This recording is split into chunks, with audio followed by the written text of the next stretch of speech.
হঠাৎ ঘন কুয়াশা ও শীতের তীব্রতা বাড়ায় বিপাকে পড়েছেন উত্তরাঞ্চলের নিম্ন আয়ের মানুষ। শীতের দাপটে স্বাভাবিক জীবনযাত্রা ব্যাহত হচ্ছে। বাধ্য হয়ে শীতের কাপড় জড়িয়ে কাজে বের হতে হচ্ছে তাদেরকে। শৈত্যপ্রবাহের শঙ্কা রয়েছে এমনটাই জানিয়েছে আবহাওয়া অফিস। প্রতিনিধিদের পাঠানো তথ্য ও চিত্রে ডেস্ক প্রতিবেদন। কুড়িগ্রামে তাপমাত্রা আবারও হ্রাস পাওয়ায় বেড়েছে শীতের তীব্রতা। সকাল ৬টায় জেলার সর্বনিম্ন তাপমাত্রা রেকর্ড করা হয়েছে ১২ ডিগ্রি সেলসিয়াস। শীতের কষ্টে পড়েছে জেলার চরাঞ্চলের দরিদ্র মানুষ। রংপুর বিভাগে ৩ দিন ধরে চলমান শৈত্যপ্রবাহে কাবু ছিন্নমূল ও নিম্ন আয়ের মানুষ। স্থানীয় আবহাওয়া অফিস জানিয়েছে, সকালে রংপুরের সর্বনিম্ন তাপমাত্রা ছিল ১২.৮ ডিগ্রি সেলসিয়াস। যমুনা পাড়ের জেলা সিরাজগঞ্জে শীতের দাপট শুরু হয়েছে। বিশেষ করে যমুনা তীরবর্তী কাজীপুর সদর, বেলকুচি, চৌহালি, এনায়েতপুর, শাহজাদপুর চরাঞ্চল ও এলাকাবাসীর ওপর শীতের প্রভাব বেশি পড়েছে।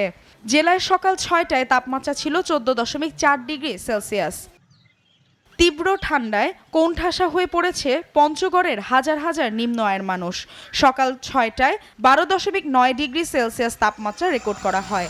তেঁতুলিয়া আবহাওয়া পর্যবেক্ষণ কেন্দ্রের কর্মকর্তা জিতেন্দ্রনাথ রায় জানান, ঘন কুয়াশা ও হিমেল বাতাসে একাধিক শৈত্যপ্রবাহের শঙ্কা রয়েছে। দিনাজপুরে রাত থেকে সকাল পর্যন্ত কুয়াশায় ঢাকা থাকে পুরো এলাকা। রাস্তাঘাটে কমেছে মানুষের চলাচল। সকাল ৬টায় সর্বনিম্ন তাপমাত্রা রেকর্ড করা হয় ১৩ ডিগ্রি সেলসিয়াস। তীব্র শীতে হাসপাতালগুলোতে বাড়ছে ঠান্ডাজনিত নানা রোগে আক্রান্ত রোগীর সংখ্যা। কুয়াশা ও মেঘে ঢাকা পড়েছে চুয়াডাঙ্গার আকাশ। দিনের বেলায় হেডলাইট জ্বালিয়ে চলছে যানবাহন। খড়কুটো জেলে শীত নিবারণের চেষ্টা করছে মানুষ। জেলায় সর্বনিম্ন তাপমাত্রা রেকর্ড করা হয়েছে ১৪ ডিগ্রি সেলসিয়াস।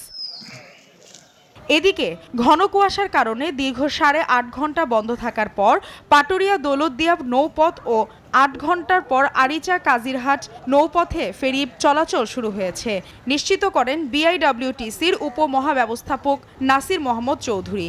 পাটুরিয়া দৌলতদিয়া নৌপথে মোট ছোট বড় ১৭টি ফেরি ও আরিচা কাজিরহাট নৌপথে ৪টি ফেরি দিয়ে যাত্রী ও যানবাহন পারাপার করা হচ্ছে। এসিটিভি নিউজ ডেস্ক।